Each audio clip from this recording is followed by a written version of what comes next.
मसीह प्रभु यीशु मसीह में आपको जय मसीह की।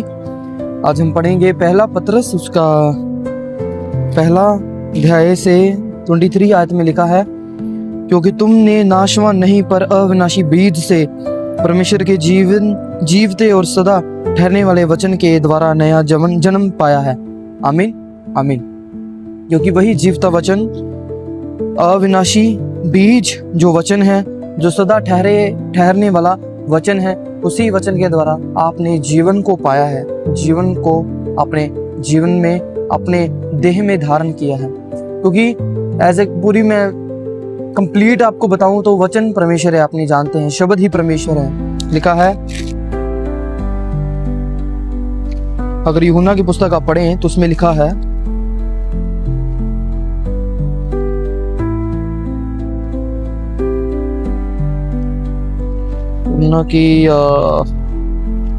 यूहन्ना की पहली अध्याय से पहली आयत में लिखा है, आदि में वचन था और वचन परमेश्वर के साथ था और वचन परमेश्वर था, वचन परमेश्वर था।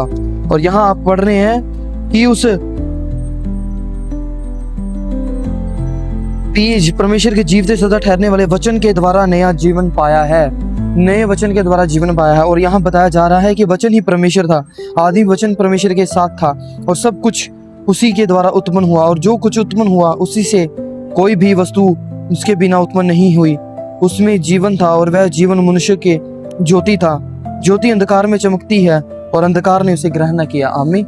इस वचन में हम बस एक पॉइंट को लेंगे कि परमेश्वर ही वचन है और वचन ही हमारे लिए जीवन का कारण है। मैं आपको बताना चाहूंगा, ये आपको मैंने पहले भी बताया है, कि जब आप अपने जीवन में बपतिस्मा आपने लिया, जब परमेश्वर को अपना जीवन आपने दिया, तब आपका लेखा जो बाप दादों से चलता आ रहा था, वो अगर आप 18 पढ़ें तो इसमें लिखा गया है, क्योंकि तुम जानते हो कि तुम्हारा निकम्मा चाल चलन जो बाप दादों से चलता आता है, उससे तुम्हारा छुटकारा चांदी सोने अर्थात नाशवान वस्तु के द्वारा नहीं हुआ, पर निर्दोष और निष्कलंक मेमने अर्थात मसीह के बहुमूल्य लहू के द्वारा हुआ।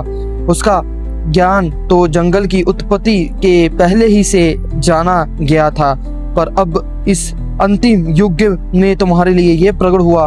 उसके द्वारा तुम उस परमेश्वर पर विश्वास करते हो जिसने मरे हुए में से जिलाया और महिमा दी कि तुम्हारा विश्वास और आशा परमेश्वर पर हो। आमीन आमीन।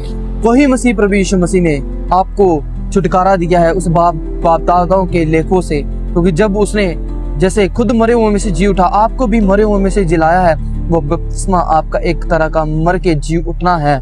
मसीह प्रभु यीशु मसीह का आत्मा आना आपके ऊपर, मसीह प्रभु यीशु मसीह का आत्मा ही वचन है, और जब आत्मा आया तो वचन भी आया। इसीलिए आप अगर वचन में स्थिर नहीं हैं, वचन को अपने जीवन में साथ लिए हुए नहीं चल रहे, तो आप जीवन को साथ में लिए हुए नहीं चल रहे। तब आप नहीं कह सकते कि आप जीवते परमेश्वर और सदा ठहरने वाले वचन के द्वारा जीवन को पा रहे हैं। आप ऐसा नहीं कह सकते, आप तो मृत्यु में चल रहे हो। फिर आप ऐसे दुर्घटनाओं से, जो कैसे शैतान को पता भी नहीं होता, जब वो होती हैं, तो जब उस चीजों से निकलता है तब वो देखता है कि मैं तो चंगा भला, मेरे पिता ने मुझे बचाया, ये काम मेरे पिता ने मेरे जीवन में मुझे बचा के साबित किया है कि वो मेरे साथ है। तब हमें रियलाइज होता है कि हाँ, हमारा वचन पढ़ना, हमारे पिता में बने रहना क्यों जरूरी है, क्यों अद्भुत है।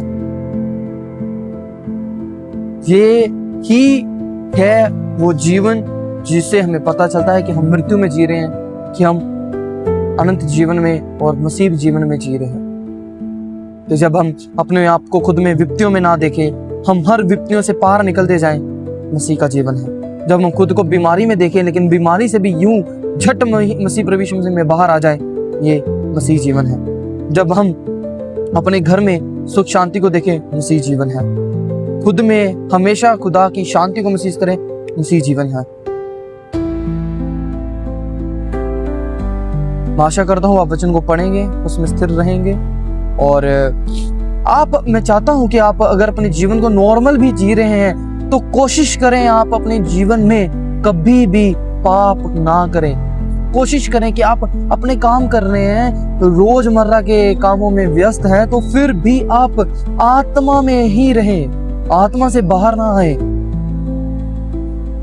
बुरा बोलने से मुंह को रोकें, किसी की मंडली में ऐड होने से खुद को रोके, अपने हाथों से बुरा काम होने से रोके, मन में बुरे विचार आने से मन को दबाएं, थॉट्स चेंज करें। आप सबको आशीष मिले, मसीह प्रभु यीशु मसीह के नाम में मांगते हैं, आमीन।